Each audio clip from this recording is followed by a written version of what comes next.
ನಮ್ಮ ಮೇಲೆ ಹಲ್ಲೆ ಮಾಡ್ತಾರೆ. ತಕ್ಷಣ ನಾನು ಪೊಲೀಸ್ ಸ್ಟೇಷನ್ಗೆ ನಾನು ಫೋನ್ ಮಾಡಿದ ತಕ್ಷಣ ಒಂದು 5-10 ನಿಮಿಷದಲ್ಲಿ ಪೊಲೀಸರು ಬಂದ್ಬಿಡ್ತಾರೆ. ಸಬ್ ಇನ್ಸ್ಪೆಕ್ಟರ್ ಸಾಬ್ ವೇಣುಗೋಪಾಲ್ ಸರ್ ಅವರು ಬಂದರು. ಅವ್ರ ಜೊತೆಯಲ್ಲಿ 3-4 ಪೊಲೀಸ್ ಅವರು ಬಂದರು. ಅವ್ರ ಮುಂದೆನೆ ಎಕ್ಸ್ ಕೌನ್ಸಿಲರ್ ತನ್ವೀರ್ ಪಾಷಾ ಅವ್ರ ಮಗ ಇಬ್ರು ಮಕ್ಕಳು ನಮ್ಮ ಮೇಲೆ ಗುಂಡುಗಳು ಎತ್ಕೊಂಡು ನಮ್ಮ ಹಾಕಕ್ಕೆ ಬರ್ತಾರೆ.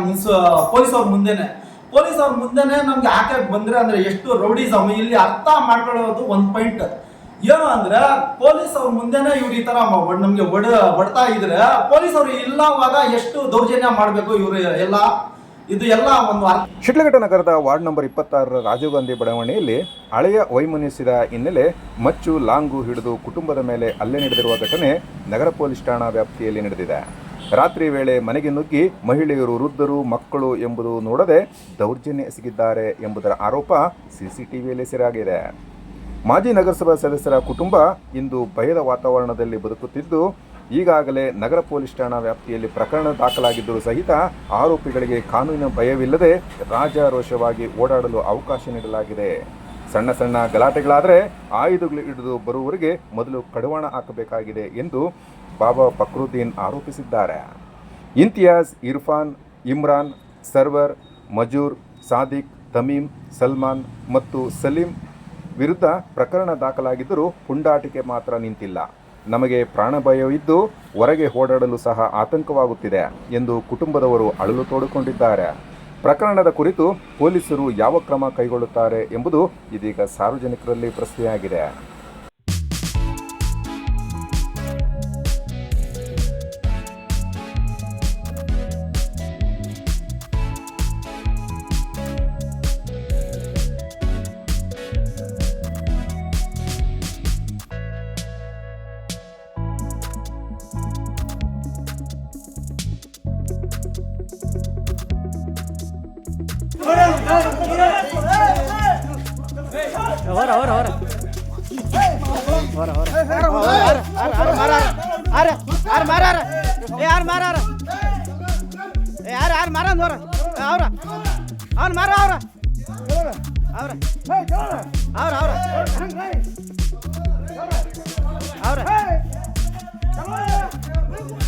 छोड़ा कौन क्या आता दाम दे छोड़ा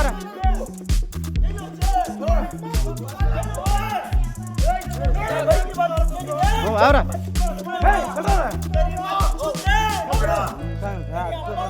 ahora anda ahora ahora ahora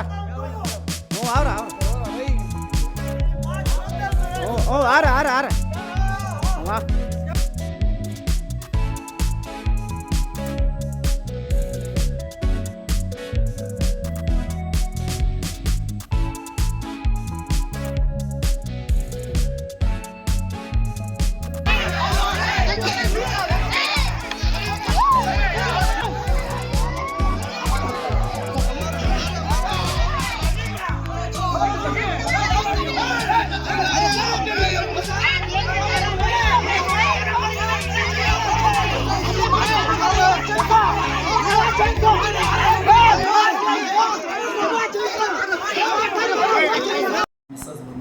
ಮಾಜಿ ಸದಸ್ಯರು 12ವರೆಗೆ ಸರ್ವರ್ ಮತ್ತು ಮಜರ್ ಬಂದು ಏಕಾಏಕಿ ಮನೆ ಹತ್ರ ಬಂದು ಎಬ್ಬರಿಸ್ತಾರೆ ನಮ್ಮ ಮಗನಿಗೆ. ನಾವು ಪೊಲೀಸರು ಬಂದಿರೋ ಬಾಗಿಲು ತೆಗೆಯಪ್ಪ ಅಂತ ಹೇಳ್ತಾರೆ. ಹೇಳಿದ ಮೇಲೆ ನಮ್ಮ ಮಗ ನಿದ್ದೆ ಇದರಲ್ಲಿ ಹೋಗಿ ಬಾಗಿಲು ತೆಗೆದ್ಬಿಡ್ತಾನೆ. ಒಳಗಡೆ ಬಂದಿದ ತಕ್ಷಣ ಅವರ ಕೈಯಲ್ಲಿ ಚಾಕು ಲಾಂಗ್ ಎಲ್ಲ ನೋಡಿಬಿಟ್ಟು ಹೆದರಿಬಿಟ್ಟು ಎಲ್ಲೋ ನಿನ್ನ ತಂದೆ ಏನೋ ಒಂದು ಕೆಲಸ ನಿನ್ನ ತಂದೆ ಮುಗಿಸ್ಬಿಡ್ತೀನಿ ಅಂತ ಹೇಳಿದ ತಕ್ಷಣ ಅವನು ಭಯ ಬಿಟ್ಬಿಟ್ಟು, ಇಲ್ಲ ನಮ್ಮ ತಂದೆ ಬೆಂಗಳೂರಿಗೆ ಹೋಗವ್ರೆ, ಬಂದು ಲೇಟ್ ಆಗಿದ್ದು ಮೇಲೆ ಮಲ್ಕೊಂಡಿರೋ ಅಂತ ಹೇಳಿಬಿಡ್ತಾನೆ. ಅದಕ್ಕೆ ಮೇಲೆ ಮತ್ತೆ ಹೋಗಿ ಬಂದ ತಕ್ಷಣ ಕೆಳಗಡೆ ಇದು ಬಾಗಿಲು ಹಾಕಿಬಿಡ್ತಾನೆ. ಬಾಗಿಲು ಹಾಕಿದ ತಕ್ಷಣ ಮತ್ತೆ ಇದು ಬಾಗಿಲಿಗೆ ಎಲ್ಲ ಬಡಿದು ಗಾಡಿ ಎಲ್ಲ ಚೂರು ಮಾಡಿಬಿಡ್ತಾರೆ ಸರ್.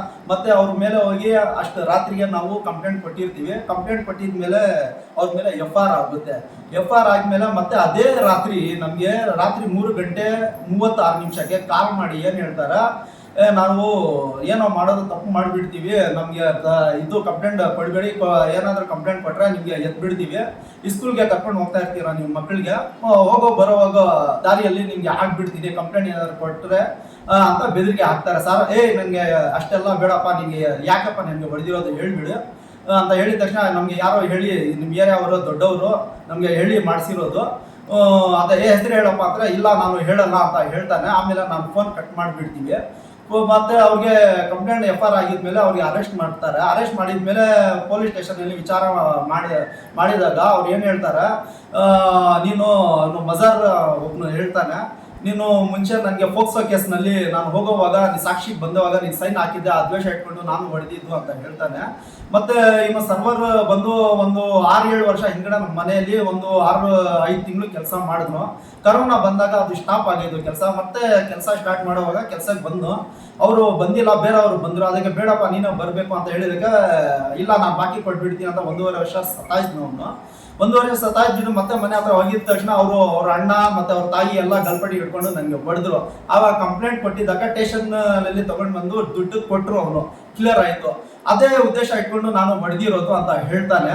ಮತ್ತೆ ಸ್ವಲ್ಪ ದಿನ ಆದಮೇಲೆ 1ನೇ ತಾರೀಕು 2ನೇ ತಿಂಗಳಲ್ಲಿ ಮತ್ತೆ ಮನೆ ಹತ್ರ ಬಂದು ನಮಗೆ ಏನೋ ನೀನು ಕಂಪ್ಲೇಂಟ್ ಕೊಟ್ಟಿರೋದು ರಾಜಿ ಆಗ್ಬಿಡು, ಇಲ್ಲ ಅಂದರೆ ನಿಮಗೆ ಎದ್ ಬಿಡ್ತೀವಿ, ನಾನು ಬಿಡೋವನಲ್ಲ ಅಂತ ಹೇಳ್ತಾರೆ. ಅವ್ರಿಗೆ ತಂದೆ ಹೇಳುವಾಗ ಏನು ಅವರು ತಂದೆ ಹೇಳಿರ್ತಾರೆ, ಮಜರ್ ಅವರು ತಂದೆ, ನೋಡಪ್ಪ ಅವನು ಸರಿಯಾಗಿಲ್ಲ ನನ್ನ ಮಗ, ನಾವು ಬಿಟ್ಬಿಟ್ಟಿದ್ದೀವಿ, ನೀನು ಏನೋ ನೋಡ್ಕೊಂಡು ಅದು ಕಂಪ್ಲೇಂಟ್ ವಾಪಸ್ ತೊಗೊಂಡ್ಬಿಡು, ರಾಜಿ ಆಗಿಬಿಡು, ಇಲ್ಲ ಅಂದರೆ ಅವ್ನು ಏನಾದರೂ ಮಾಡಿದ್ರೆ ನಮಗೆ ಹೇಳ್ಬಿಡ ಅಂತ ಅವ್ರ ತಂದೆನೂ ಹೇಳ್ಬಿಡ್ತಾರೆ. ಇವ್ರ ತಂದೆನೇ ಹೇಳಿದ್ಮೇಲೆ ನಾವು ಯಾರಿಗೆ ಹೇಳಬೇಕು?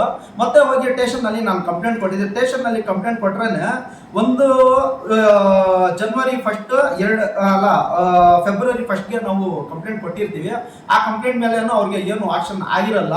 ಇದೇ ಥರ ನಮಗೆ ಮಾಡ್ತಾ ಇದ್ರೆ ನಮಗೆ ಪ್ರಾಣ ರಕ್ಷಣೆ ಯಾರು ಕೊಡ್ತಾರೆ ಈ ಥರ. ಮತ್ತೆ ಶುಕ್ರವಾರ ನಮಗೆ ಮತ್ತು ನಂದಿ ಇಮ್ತಿಯಾಜ್ ಅವ್ರಿಗೆ ಯಾವುದು ಜಮೀನು ವಿಚಾರದಲ್ಲಿ ಗಲಾಟೆ ಆಗುತ್ತೆ. ಅವ್ರ ಮಗ ಬಂದು ನಮ್ಮ ಮೇಲೆ ಗಲಾಟೆ ಆಗುತ್ತೆ. ಮತ್ತೆ ಜನ ಬಂದು ಅವ್ರಿಗೆ ನಮಗೆ ಕಳಿಸ್ಬಿಡ್ತಾರೆ. ನಾನು 5 ಗಂಟೆಗೆ ಮನೆಗೆ ಬಂದ್ಬಿಟ್ಟೆ. 5 ಗಂಟೆಗೆ ಮನೆಗೆ ಬಂದಿದ್ದ ತಕ್ಷಣ ಮತ್ತೆ ನಮ್ಮ ತಮ್ಮ ಫೋನ್ ಮಾಡ್ತಾನೆ, ಬಾಣ ಅವನು ಯಾರೋ ಸುಮಾರು ಜನ 35-40 ಜನ ಬಂದ್ಬಿಟ್ಟವ್ರೆ, ಸತ್ತೂರು ಲಾಂಗ್ ಚಾಕು ಎಲ್ಲ ಎತ್ಕೊಂಡು ಬಂದ್ಬಿಟ್ಟು ಅಂತ ಹೇಳ್ತಾನೆ. ಹೋಗಿದ ತಕ್ಷಣ ಅವನು ಸಲ್ಮಾನ್ ಏಕಾಏಕ್ ಬಂದು ಇವನು ಸರ್ವರ್ ಇವ್ರಿಗೆಲ್ಲ ಕರ್ಕೊಂಡು ಬಂದು ಏಕಾಏಕ್ ನಮ್ಮ ಮೇಲೆ ಹಲ್ಲೆ ಮಾಡ್ತಾನೆ. ಇಲ್ಲಿ ನಮಗೆ ಚಾಕಿ ಬಿದ್ದಿರುತ್ತೆ ಸರ್ ಇಲ್ಲಿ. ಮತ್ತೆ ಇವರು ತಮೀಮ್ ಪಾಷಾ ಅವರು ಇವ್ರದ್ದು ನಂದಿ ಇಮ್ತಿಯಾಜ್ ಅವ್ರ ಮಗ ಇರ್ಫಾನ್ ಅವರೆಲ್ಲ ಸೇರ್ಕೊಂಡು ನಮ್ಮ ಅಕ್ಕ ಅವ್ರದ್ದು ಬಟ್ಟೆ ಎಲ್ಲ ಹರಿದ್ಬಿಟ್ಟು ಅವ್ರಿಗೆ ಎದೆಗೆ ಹೊಡಿತಾರೆ ಅವರು. ಆಮೇಲೆ ಸುಮಾರು 35-40 ಜನ ಈ ಥರ ಎಲ್ಲ ನಮಗೆ ತೊಂದರೆ ಕೊಡ್ತಾ ಇದ್ದಾರೆ. ಆದರೆ ನಮಗೆ ಏನು ರಕ್ಷಣೆ ಇಲ್ದಿರ ಆಗಿದೆ ಸರ್. ದಯವಿಟ್ಟು ನಮಗೆ ಸಂಬಂಧಪಟ್ಟ ಅಧಿಕಾರಿಗಳು ನಮಗೆ ರಕ್ಷಣೆ ಕೊಡಬೇಕು ಅಂತ ಮನವಿ ಕೊಡ್ತೀನಿ सर। क्या फैसला करती हैं कि जंपर फाड़ लो पीछे मेरे बेटे को देखा था ऐसा मार को ऐसा ये करी। अब एक बैग को खड़ी तो दूसरी बैग को भी सपोर्ट आना कि नहीं ಹೊಡೆದಿದ ತಕ್ಷಣ ಮತ್ತೆ ನಮಗೆ ಚಾಕು ಹಾಕ್ತಾನೆ ಸರ್ ಅವನು। एक बैग को खड़ी जगह हर एक बैग को जाना कि नहीं की है ये लोग को क्या मेरी भावज एक जनी है ना उसके मर्द को ये करिए ना को मैं गई से सची है ये गई तो ये काम करती फतर भाई को भाई काम खड़ी को भी नहीं फतरे लग मारना फिर हमें फतरा इज्जत भाई को की इतनी चे ಎಲ್ಲ ರಹಮತ್ ನಗರ್ ವಾಲು ರಹಮತ್ ನಗರ್ ಇಂದ ಮತ್ತೆ ಗಾಂಧಿ ನಗರ್ ಇಂದ ಮತ್ತೆ ಮಹಬೂಬ್ ನಗರ್ ಇಂದ ಒಂದೊಂದು ಏರಿಯಾದಿಂದ 4-5 ಜನ ಸುಮಾರು 30-35 ಜನ ಬಂದು ನಮ್ಮ ಮೇಲೆ ಹಲ್ಲೆ ಮಾಡ್ತಾರೆ ಸರ್। ಇವರು ಫುಲ್ ರೌಡಿಸಂ ಮಾಡಿ ಈ ತರ ತನ್ವೀರ್ ಪಾಷಾ ಅವರು ಮಕ್ಕಳು ಫಸ್ಟ್ ಮಗ ಬಂದು ಅವನು ಏಕಾಏಕಿ ಹೊಡೆಯಕ್ಕೆ ಶುರು ಆಗ್ಬಿಡ್ತಾನೆ। ಅವರು ಹೊಡೆಯ ಸ್ಟಾರ್ಟ್ ಆಗಿದ ತಕ್ಷಣ ಮತ್ತೆ ಪೊಲೀಸ್ ಅವರು ಬರ್ತಾರೆ, ಎಲ್ಲರಿಗೆ ತಳ್ಳಿದ ತಕ್ಷಣ ಮತ್ತೆ ತನ್ವೀರ್ ಪಾಷಾ ಅವರು ದೊಡ್ಡ ಮಗ ಬಂದು ಏಕಾಏಕಿ ಪೊಲೀಸ್ ಅವ್ರ ಮುಂದೆನೆ ನಮಗೆ ಗುಂಡ್ಗಳು ಎತ್ತ ಹಾಕ್ತಾರೆ ಸರ್ ಮೇಲಕ್ಕೆ। ಅದು ಸಂಬಂಧ ಅದಕ್ಕೆ ಸಾಕ್ಷಿ ಪೊಲೀಸ್ ಅವರು ಇದ್ದಾರೆ ಸರ್, ಪೊಲೀಸ್ ಅವ್ರ ಮುಂದೆನೆ ಅವರು ಹಾಕಿರೋದು।